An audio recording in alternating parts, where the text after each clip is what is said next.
नमस्कार, आप देख रहे हैं इंडिया न्यूज पंजाब हिमाचल। मैं हूं आपके साथ तरनजीत। बुलेटिन की शुरुआत करते हैं। देश भर में आज ईद उल अजहा यानी बकरी ईद का त्योहार बहुत ही धूमधाम से मनाया जा रहा है। दिल्ली स्थित जामा मस्जिद में लोगों ने शनिवार सुबह नमाज अदा की। दिल्ली की जामा मस्जिद में सुबह 6:05 पर नमाज अदा की गई। कोरोना संकट के चलते जामा मस्जिद में नमाज अदा करने आए लोगों से बार बार मस्जिद प्रशासन ने दूरी बनाकर नमाज अदा करने की अपील की। जामा मस्जिद में तैनात पुलिसकर्मियों ने थर्मल स्क्रीनिंग करने के बाद ही लोगों को मस्जिद में प्रवेश करने दिया। हालांकि जामा मस्जिद में नमाज के दौरान मिली जुली तस्वीरें भी देखने को मिली।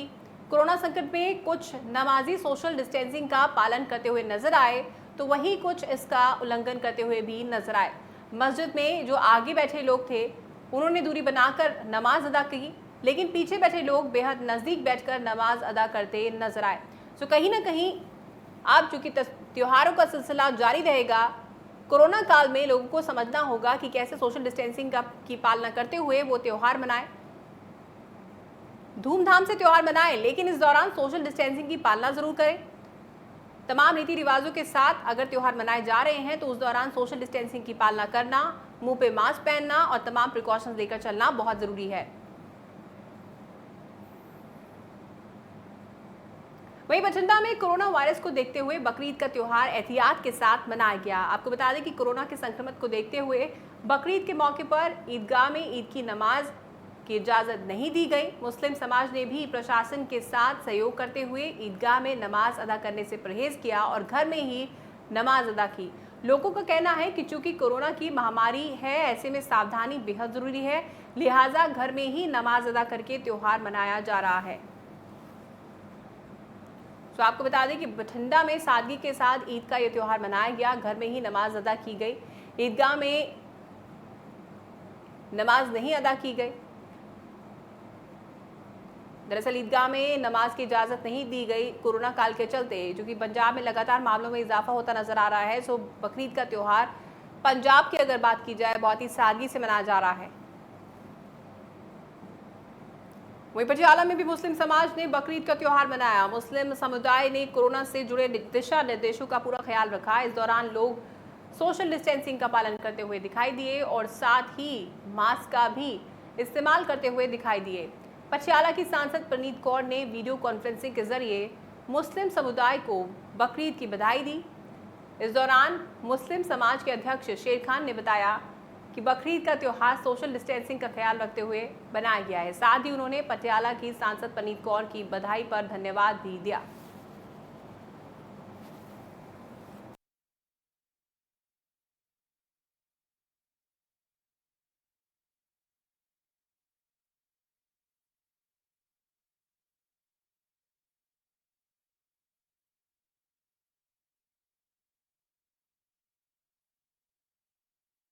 तो आपको बता दें कि पटियाला में भी सादगी के साथ ईद मनाई गई। सोशल डिस्टेंसिंग का ख्याल इस दौरान रखा गया। मुस्लिम समाज ने तमाम दिशा निर्देशों का इस दौरान पालन किया और सोशल डिस्टेंसिंग और मास्क पहनते हुए ही ईद की बधाई एक दूसरे को दी। वहीं सांसद प्रनीत कौर ने मुस्लिम समाज को शुभकामनाएं दी ईद के इस मौके पर।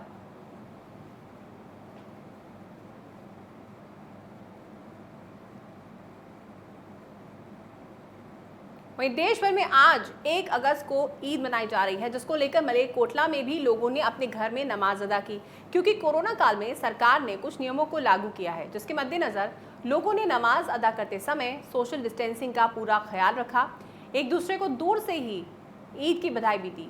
आपको बता दें कि मलेरकोटला में भी ईद के त्यौहार को जिस तरीके से मनाया गया, सोशल डिस्टेंसिंग का ख्याल रखा गया और एक घर में 15 लोगों से ज़्यादा इकट्ठे नहीं हुए नमाज अदा करने के दौरान, क्योंकि लगातार मलेरकोटला की भी अगर बात की जाए तो यहाँ पर मामलों में इजाफा होता नजर आ रहा है। कोरोना पॉजिटिव पेशेंट्स की गिनती बढ़ रही है।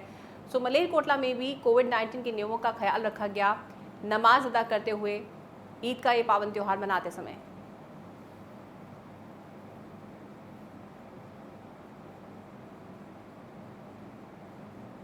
वहीं दूरी में रक्षाबंधन के त्योहार पर कोरोना का असर देखा जा सकता है। यहाँ पर दुकानदार बेहद निराश हैं, क्योंकि कोरोना के खौफ के चलते राखी का व्यापार बेहद मंदा चल रहा है। दुकानदारों का कहना है कि पिछले 4 दिनों से उनकी बिक्री तक नहीं हुई है। ऐसे में उन्हें उनकी लागत आने का भी संकट गहरा गया है। दरअसल कोरोना के चलते लोग राखी के त्योहार को पहले जैसा नहीं मना रहे हैं। संक्रमण के डर से दुकान तक भी लोग नहीं पहुंच रहे हैं। ऊपर से एहतियात भी जरूरी है और दिशा निर्देशों का पालन भी जरूरी है। ऐसे में समस्या दुकानदारों की रोजी रोटी पर आ गई है।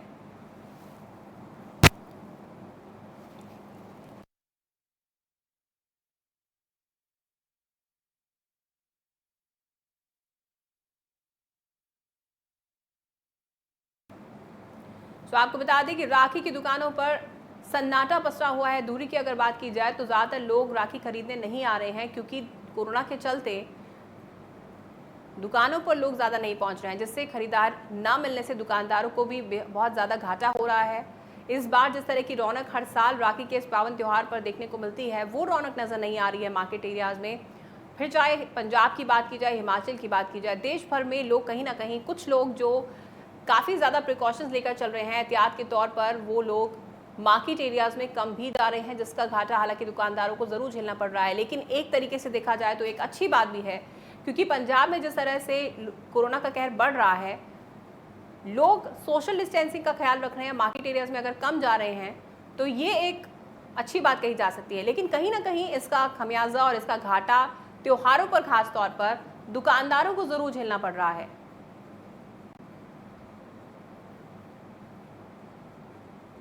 वहीं पंजाब के मोरिंडा में तेज बारिश हुई, जिसके कारण कई इलाकों में जलभराव की समस्या पैदा हो गई, जिसके कारण पानी लोगों के घरों में घुस रहा है। वहीं इन तस्वीरों ने नगर निगम के दावों की भी पोल खोल दी है। आपको बता दें कि हर साल पंजाब से ऐसी तस्वीर सामने आती है अलग अलग जिलों से, और यहाँ पर नगर निगम के दावों की हमेशा हवा निकलती नजर आती है, पोल खुलती नजर आती है। लेकिन प्रशासन फिर भी गहरी नींद सोया रहता है। हर बार वादे जरूर किए जाते हैं प्रशासन की तरफ से, लेकिन ये तमाम वादे हर साल खोखले साबित होते हैं, ये तमाम दावे हर साल खोखले साबित होते हैं। और इस बार भी पंजाब के अलग अलग जिलों में ऐसी तस्वीर देखने को मिली है, जहां पर नालियों का गंदा पानी भी निकल के बाहर आ रहा है, ऊपर से बरसात का पानी, और ये पहली बारिश है तब ये हालात वहां पर बने हुए हैं। एक तरफ कोरोना महामारी का कहर, दूसरी तरफ इस तरह की तस्वीरें कहीं ना कहीं बड़ी बीमारियों को दावत जरूर देती हैं।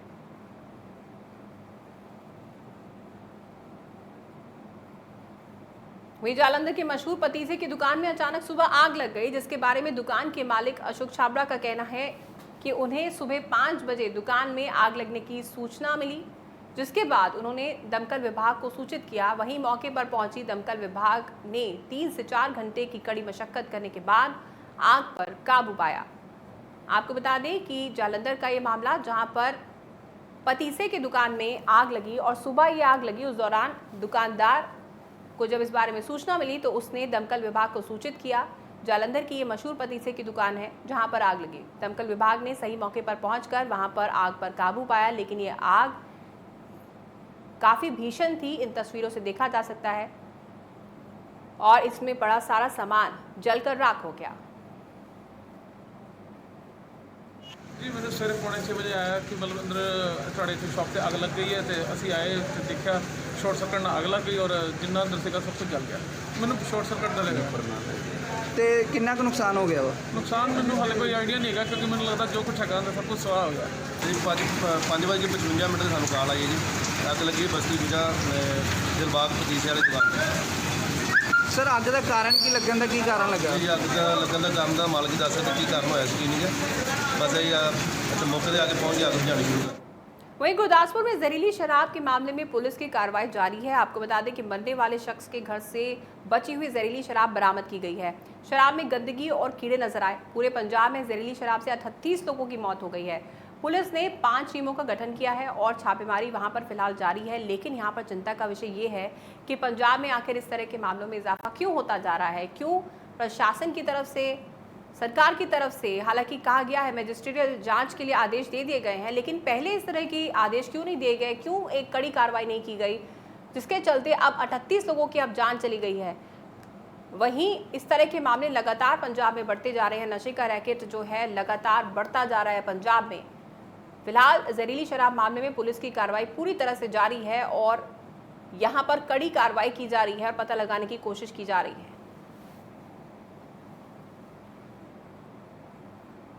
कपूरी गेट ਅਸੀਂ ਆਏ ਸੀ, ਸਾਨੂੰ ਇੱਥੇ ਇਨਫੋਰਮੇਸ਼ਨ ਸੀ ਕਿ ਇੱਥੇ 2 ਜਣਿਆਂ ਦੀ ਡੈਥ ਹੋਈ ਹੈਗੀ ਹੈ ਤੇ ਉਹ ਸ਼ੱਕ ਕੀਤਾ ਜਾ ਰਿਹਾ ਕਿ ਅਲਕੋਹਲ ਦੇ ਨਾਲ ਹੋਈ ਹੈ। ਉਹੀ ਅਸੀਂ ਵੈਰੀਫਾਈ ਕਰਨ ਆਏ ਸੀਗੇ।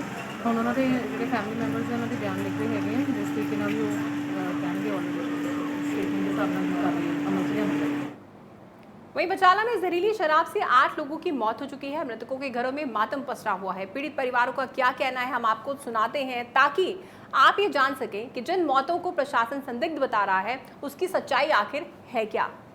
ਭਾਜੀ ਚੱਕਰ ਕੋਈ ਨਹੀਂ, ਸ਼ਾਮਾਂ ਦਾ ਟਾਈਮ ਹੀ 7 ਵਜੇ ਨਾ ਆ ਕੇ ਤੇ ਵਿਲਣ ਲੱਗ ਪਿਆ ਥੜੀ ਤੇ ਬੈਠਾ ਤਾਂ ਸੀ ਤੇ ਇਹਨੂੰ ਪੁੱਛਿਆ ਕੀ ਗੱਲ ਹੁੰਦੀ, ਕਹਿੰਦਾ ਮੇਰੇ ਪੇਟ 'ਚ ਨਾ ਦਰਦ ਹੁੰਦੀ ਹੈ। ਮੈਂ ਦਰਦ ਕੀ ਕਾਹਦੀ ਦਰਦ ਤੈਨੂੰ ਹੁੰਦੀ ਹੈ, ਕਹਿੰਦਾ ਮੇਰੇ ਬਹੁਤ ਦਰਦ ਹੁੰਦੀ ਹੈ। ਇੰਨੇ 'ਚ ਭਾਈ ਰੌਲਾ ਪੈ ਗਿਆ ਕਿ ਸ਼ਰਾਬ ਦੇ ਨਾਲ ਬੰਦੇ ਮਰਨ ਦੇ ਆ। ਤੇ ਇਹਨੂੰ ਪੁੱਛਿਆ ਮੈਂ ਕਿ ਕੀ ਗੱਲ ਹੈ ਤੈਨੂੰ ਦਰਦ ਕਾਹਦੀ ਹੁੰਦੀ, ਮੈਂ ਸ਼ਰਾਬ ਤੇ ਨਹੀਂ ਕਿਤੇ ਪੀ ਕੇ ਆਇਆ, ਕਹਿੰਦਾ ਆਹੋ ਮੈਂ ਪੀਤੀ ਹੈ ਸ਼ਰਾਬ।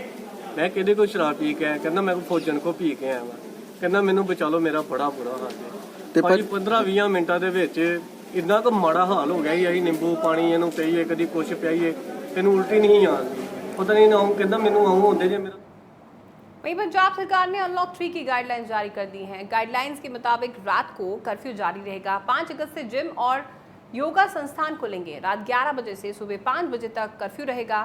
अंतर्राष्ट्रीय यात्रा पर पाबंदी लगी। वहीं स्कूल कॉलेज शिक्षण संस्थान 31 अगस्त तक बंद रहेंगे। कंटेनमेंट जोन की अगर बात की जाए तो कंटेनमेंट जोन में लॉकडाउन जारी रहेगा। शराब के ठेके सुबह 8 बजे से लेकर शाम 10 बजे तक खुलेंगे। शादी समारोह में शराब पर पाबंदी है। कोरोना को लेकर कैप्टन सरकार ने इन नियमों को लागू कर दिया है। सो अनलॉक 3 की गाइडलाइंस फिलहाल जारी कर दी गई हैं। पंजाब सरकार ने ये गाइडलाइंस जारी की हैं। इसमें कि स्कूल कॉलेज शिक्षण संस्थान 31 अगस्त तक बंद रहेंगे। वहीं आपको बता दें कि जिम और योगा के इंस्टीट्यूट जो हैं वो ज़रूर खुलेंगे, लेकिन इस दौरान सोशल डिस्टेंसिंग का ख्याल रखना बहुत ज़रूरी है। सो हालांकि अनलॉक 3 में जो छूट दी गई है वो ज़्यादा नहीं दी गई है, क्योंकि पंजाब में लगातार मामले बढ़ रहे हैं, जिसे देखते हुए ज़्यादा छूट पंजाब में देना मुनासिब नहीं था।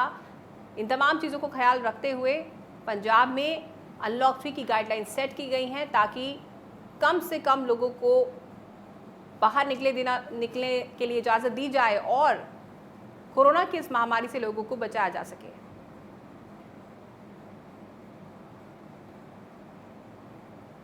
वहीं देश में कोरोना को लेकर अनलॉक 3 की प्रक्रिया चल रही है, जिसमें केंद्रीय गृह मंत्रालय ने योग और जिम को खोलने की अनुमति दे दी है। पंजाब सरकार ने भी 5 अगस्त से सूबे के सभी योग सेंटर और जिम खोलने की घोषणा की है, जिसको लेकर शहर के वरिष्ठ विश्व प्रसिद्ध योग आचार्यों ने अपनी प्रतिक्रिया दी है। देश विदेश में प्रसिद्ध योग गुरु डॉक्टर अनुप्रिया ने कहा कि ये एक अच्छी बात है कि योग क्लासेस शुरू करने की घोषणा की गई है, लेकिन अभी कोरोना का खतरा टला नहीं है, जिसको देखते हुए आने वाले 2 या 3 महीनों तक क्लासेस में एहतियात बरतनी बहुत ज़रूरी है। साथ ही कम से कम विद्यार्थियों को बुलाया जाना चाहिए, ताकि कोरोना को फैलने से रोका जा सके। ਕੋਰੋਨਾ ਨੂੰ ਲੈ ਕੇ ਅਨਲੌਕ 3 ਦੀ ਪ੍ਰਕਿਰਿਆ ਸ਼ੁਰੂ ਹੋ ਚੁੱਕੀ ਹੈ। ਇਸ ਵਿਚਾਲੇ ਹੁਣ ਜਿਹੜੇ ਜਿਮ ਹਨ, ਇਸ ਤੋਂ ਇਲਾਵਾ ਜਿਹੜੇ ਯੋਗ ਸੈਂਟਰ, ਉਹਨਾਂ ਨੂੰ ਖੋਲ੍ਹਣ ਦੀ ਆਗਿਆ ਦੇ ਦਿੱਤੀ ਗਈ ਹੈ। 5 ਅਗਸਤ ਤੋਂ ਸਾਰੇ ਯੋਗ ਸੈਂਟਰ ਤੇ ਜਿਮ ਜਿਹੜੇ ਖੁੱਲ੍ਹ ਜਾਣਗੇ। ਅਸੀਂ ਖੜੇ ਹਾਂ ਇੱਕ ਯੋਗ ਸੈਂਟਰ ਦੇ ਵਿੱਚ, ਜਲੰਧਰ ਦੇ ਇੱਕ ਸੈਂਟਰ ਹੈਗਾ ਇੱਥੇ। ਸਾਡੇ ਨਾਲ ਇੱਥੇ ਯੋਗਨੀ ਅਨੁਪ੍ਰਿਆ ਹੈ ਤੇ ਉਹਨਾਂ ਦੇ ਫਾਦਰ ਸਾਹਿਬ ਰਾਮ ਕ੍ਰਿਸ਼ਨ ਜੀ, ਇੱਥੇ ਡਾਕਟਰ ਰਾਮ ਕ੍ਰਿਸ਼ਨ ਜੀ ਹਨ, ਉਹਨਾਂ ਨਾਲ ਗੱਲ ਕਰਦੇ ਹਾਂ। ਅੱਛਾ ਮੈਡਮ, ਹੁਣ ਅਨਲੌਕ ਦੀ ਪ੍ਰਕਿਰਿਆ ਸ਼ੁਰੂ ਹੋ ਗਈ ਹੈ, ਯੋਗ ਜਿਹੜੇ ਸੈਂਟਰ ਖੁੱਲ੍ਹਣੇ ਸ਼ੁਰੂ ਹੋ ਗਏ ਨੇ, ਤੁਹਾਡਾ ਕੀ ਕਹਿਣਾ ਹੈ, ਕਿਸ ਤਰ੍ਹਾਂ ਦੇ ਹੁਣ ਯੋਗ ਸੈਂਟਰ ਜਿਹੜੇ ਖੁੱਲ੍ਹਣੇ ਚਾਹੀਦੇ ਤੇ ਕੀ ਪ੍ਰਕਿਰਿਆ ਹੋਣੀ ਚਾਹੀਦੀ ਹੈ? ਜੀ ਮੈਂ ਤਾਂ ਸਭ ਤੋਂ ਪਹਿਲੇ ਮੋਦੀ ਜੀ ਦਾ ਧੰਨਵਾਦ ਕਰਨਾ ਚਾਹੁੰਦੀ ਹਾਂ ਕਿ ਫਾਈਨਲੀ ਫਿਟਨੈਸ ਵਿਭਾਗ ਦੇ ਵਿੱਚ ਸਾਡੇ ਯੋਗ ਸੈਂਟਰ ਵੀ ਹੁਣ ਖੁੱਲ੍ਹ ਰਹੇ ਨੇ। ਤੇ ਪ੍ਰਕਿਰਿਆ ਦੇ ਵਿੱਚ ਵੱਧ ਤੋਂ ਵੱਧ ਅਸੀਂ ਚਾਹਾਂਗੇ ਕਿ ਦੂਰੀ ਬਣਾ ਕੇ ਰੱਖੀ ਜਾਏ ਇੱਥੇ ਵੀ ਯੋਗਾ ਦੇ ਵਿੱਚ, ਤਾਂ ਕਿ ਆਪਣੇ ਆਪਣੇ ਮੈਟ ਲਿਆਏ ਜਾਣ, ਆਪਣੇ ਹੀ ਟਾਵਲ ਲਿਆਏ ਜਾਣ ਜੋ ਕਿਸੇ ਦੇ ਨਾਲ ਸ਼ੇਅਰ ਨਾ ਕੀਤੇ ਜਾਣ। ਇੱਕ ਤਾਂ ਆਪਣੀ ਊਰਜਾ, ਆਪਣਾ ਹਾਈਜੀਨ ਲੈਵਲ ਸਾਰਾ ਆਪਣੇ ਦੇ ਵਿੱਚ ਮੇਨਟੇਨ ਰਹੇਗਾ। ਪਲੱਸ ਮਾਸਕ ਲਗਾ ਕੇ ਯੋਗ ਔਰ ਮੈਡੀਟੇਸ਼ਨ ਕੀਤਾ ਜਾਏ, ਪ੍ਰਾਣਾਯਾਮ। ਨੋ ਡਾਊਟ ਪ੍ਰਾਣਾਯਾਮ ਜਾਂ ਮੈਡੀਟੇਸ਼ਨ ਅਸੀਂ ਮਾਸਕ ਲਗਾ ਕੇ ਪ੍ਰੋਪਰਲੀ ਕਰ ਨਹੀਂ ਪਾਵਾਂਗੇ, ਪਰ ਅਸੀਂ ਇੱਕ ਉਹਨਾਂ ਨੂੰ ਟੈਕਨੀਕ ਦੱਸ ਦਾਂਗੇ ਤਾਂ ਕਿ ਉਹ ਘਰ ਜਾ ਕੇ ਆਪਣਾ ਹੋਮਵਰਕ ਉਸ ਚੀਜ਼ ਨੂੰ ਪ੍ਰੈਕਟਿਸ ਦੇ ਵਿੱਚ ਕਰ ਸਕਣ। ਅਤੇ ਘੱਟ ਤੋਂ ਘੱਟ ਜਨਤਾ ਅਸੀਂ ਆਪਣੀਆਂ ਕਲਾਸਾਂ ਦੇ ਵਿੱਚ ਲਿਆਵਾਂਗੇ। ਹੋ ਸਕੇ ਤੇ 1-on-1 ਹੀ ਕਲਾਸ ਕੀਤੀ ਜਾਏ, ਜਿਹਦੇ ਵਿੱਚ ਐਜ਼ ਅ ਟਰੀਟਮੈਂਟ ਯੋਗਾ ਨੂੰ ਕਰਾਇਆ ਜਾਏ, not as a fitness regular class. ਉਹਦੇ ਵਿੱਚ ਐਜ਼ ਅ ਟਰੀਟਮੈਂਟ 1-on-1 ਕਰਾ ਕੇ, ਮਾਸਕ ਲਗਾ ਕੇ ਉਹਨਾਂ ਨੂੰ ਟੈਕਨੀਕ ਸਮਝਾ ਦਿੱਤੀ ਜਾਏ ਔਰ ਘਰ ਜਾ ਕੇ ਉਸ ਚੀਜ਼ ਦੀ ਪ੍ਰੈਕਟਿਸ ਕੀਤੀ ਜਾਏ ਆਪਣਾ ਇਕੱਲੇ ਬੈਠ ਕੇ। ਅੱਛਾ ਡਾਕਟਰ, ਹੁਣ ਗੱਲ ਕਰੀਏ ਆਪਾਂ ਕੋਰੋਨਾ ਦੀ, ਤਾਂ ਕੋਰੋਨਾ ਕਾਲ ਦੇ ਵਿੱਚ ਤੁਸੀਂ ਕਿਸ ਤਰ੍ਹਾਂ ਦਾ ਪ੍ਰੋਸੀਜਰ ਅਪਣਾਇਆ ਸੀ ਜਿਹਦੇ ਨਾਲ ਤੁਸੀਂ ਆਪਣੇ ਜਿਹੜੇ ਕਲਾਸਿਸ ਲੈ ਰਹੇ ਸੀਗੇ? ਹਾਂਜੀ, ਕਰੋਨਾ ਕਾਲ ਦੇ ਵਿੱਚ ਅਸੀਂ ਆਪਣੇ recorded videos, pre recorded videos ਚਲਾਏ, ਜਿਹਦੇ ਵਿੱਚ ਅਸੀਂ ਲਾਈਫਸਟਾਈਲ ਡਿਸਆਰਡਰਸ ਨੂੰ ਇੱਕ ਟੌਪਿਕ ਬਣਾ ਕੇ, ਜਿੱਦਾਂ ਕਿ asthma, migraine, anxiety, depression, immune system, ਇੱਦਾਂ ਦੇ ਟੌਪਿਕਸ ਨੂੰ प्री रिकॉर्ड करके वीडियोस योगा और मैडिटेशन और प्राणायाम ਦੇ ਚਲਾਏ ਔਰ ਕਾਫੀ ਹੱਦ ਤੱਕ ਲੋਕਾਂ ਦੀ ਮਦਦ ਕਰਨ ਦੀ ਕੋਸ਼ਿਸ਼ ਕੀਤੀ।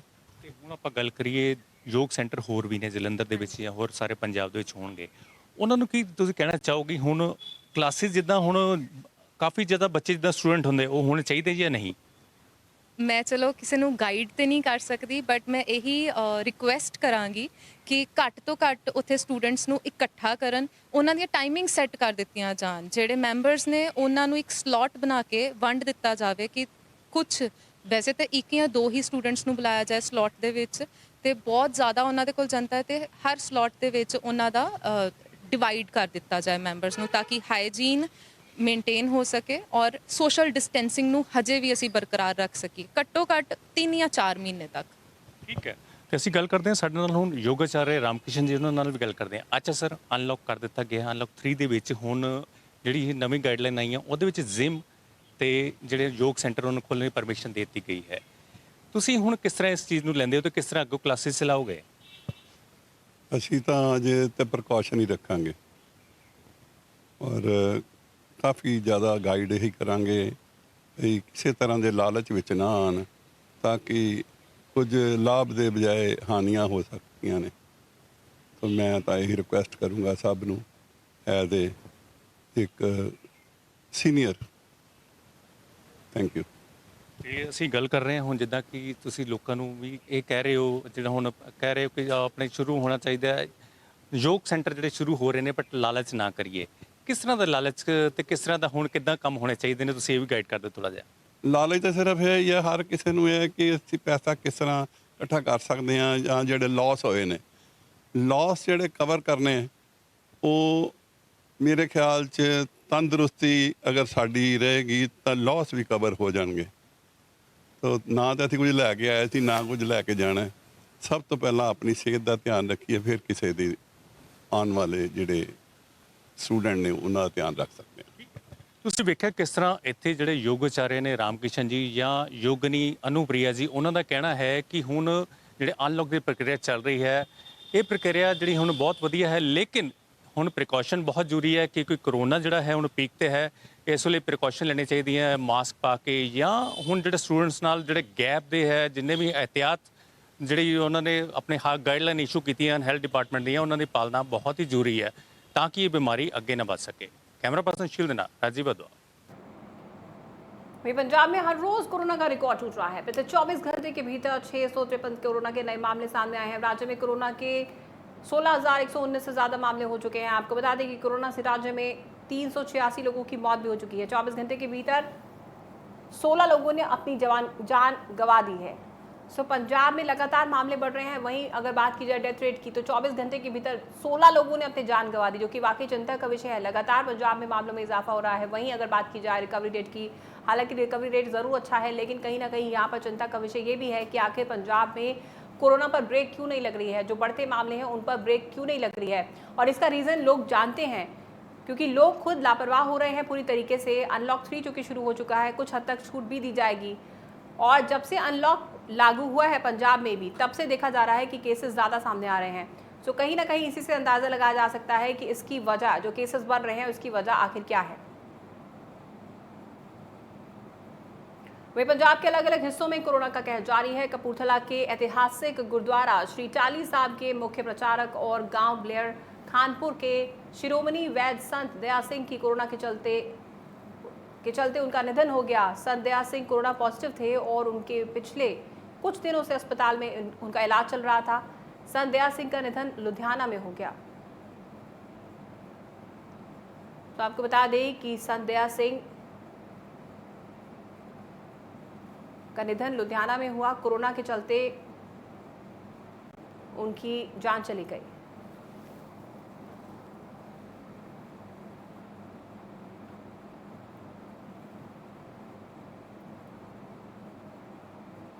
वहीं देश में कोरोना का कहर लगातार जारी है। 24 घंटे में कोरोना के 55,000 से ज़्यादा नए केस सामने आए हैं। कोरोना मरीजों की संख्या 17 लाख के करीब हो चुकी है। वहीं कोरोना से अब तक 36,000 से ज़्यादा लोगों की मौत हुई है। पिछले 24 घंटे में कोरोना से 764 लोगों की मौत हुई है। लगातार देश भर में मामलों में इजाफा होता नजर आ रहा है, और कहीं ना कहीं ये एक चिंता का विषय भी बन जाता है, क्योंकि लगातार पॉजिटिव पेशेंट्स की गिनती अगर बढ़ती जाएगी तो कहीं ना कहीं इसका असर काफ़ी बुरा हो सकता है, इसके आफ्टर इफेक्ट्स काफ़ी बुरे हो सकते हैं। और लगातार मामलों में जो इजाफा हो रहा है उसके पीछे की वजह लोग खुद हैं, क्योंकि लोग पूरी लापरवाही के साथ अब चल रहे हैं जब से अनलॉक शुरू हुआ है पूरे देश भर में। क्योंकि जब लॉकडाउन था उस तरह तब तो पाबंदियां थी ही, अब अनलॉक हो चुका है तो लोगों को खुद अपने आप को सुरक्षित रखना होगा। अब रुक करते हैं हिमाचल की खबरों का। हिमाचल प्रदेश में मंत्रिमंडल विस्तार के बाद अब विभागों में बड़ा फेरबदल हुआ है। सीएम जयराम ठाकुर ने मंत्रिमंडल में सभी सदस्यों की नियुक्ति के 24 घंटे बाद शुक्रवार देर रात विभाग आवंटित कर दिए। तो चलिए ग्राफिक्स के जरिए आपको बताते हैं कि किस नेता को कौन सा विभाग सौंपा गया है। आपको बता दें कि जयराम ठाकुर महेंद्र सिंह ठाकुर को जल शक्ति, राजस्व, हॉर्टिकल्चर और सैनिक वेलफेयर विभाग सौंपा। सुरेश भारद्वाज को कानून, संसद मामले और सहयोग का विभाग सौंपा। वहीं सरवीन चौधरी को सामाजिक न्याय और सशक्तिकरण का विभाग सौंपा गया। वहीं डॉक्टर रामलाल मारकंडा को तकनीकी शिक्षा, आईटी और जनजाति मामले में का विभाग जो है वो सौंपा गया है। वीरेंद्र कंवर को आरडीएन, पीआर और कृषि, पशुपालन और मत्स्य पालन का विभाग सौंपा गया है। वहीं विक्रम सिंह को उद्योग, परिवहन, श्रम और रोजगार का विभाग सौंपा गया है। गोविंद सिंह ठाकुर को शिक्षा और एलएसी का विभाग सौंपा गया है। डॉक्टर राजीव सैजल को स्वास्थ्य एवं परिवार कल्याण का विभाग सौंपा गया है। सुखराम चौधरी को ऊर्जा और गैर परंपरागत ऊर्जा स्रोत विभाग सौंपा गया है। राकेश पठानिया को वन, युवा सेना और खेल का विभाग सौंपा गया है। राजेंद्र गर्ग को खाद्य सामग्री और प्रिंटिंग एवं स्टेशनरी का विभाग सौंपा गया है।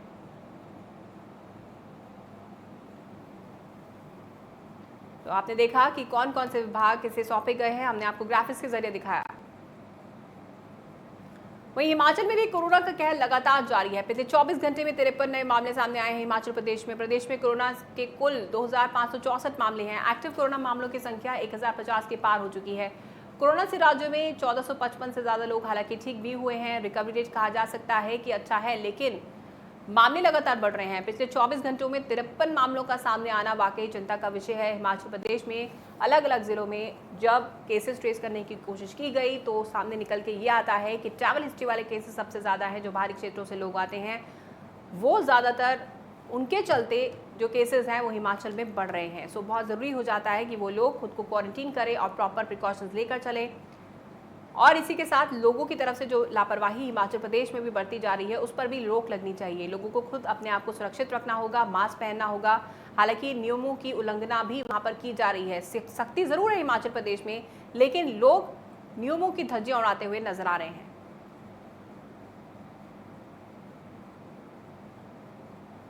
इस बुलेटिन में फिलहाल इतना ही। आप देखते रहिए इंडिया न्यूज पंजाब हिमाचल।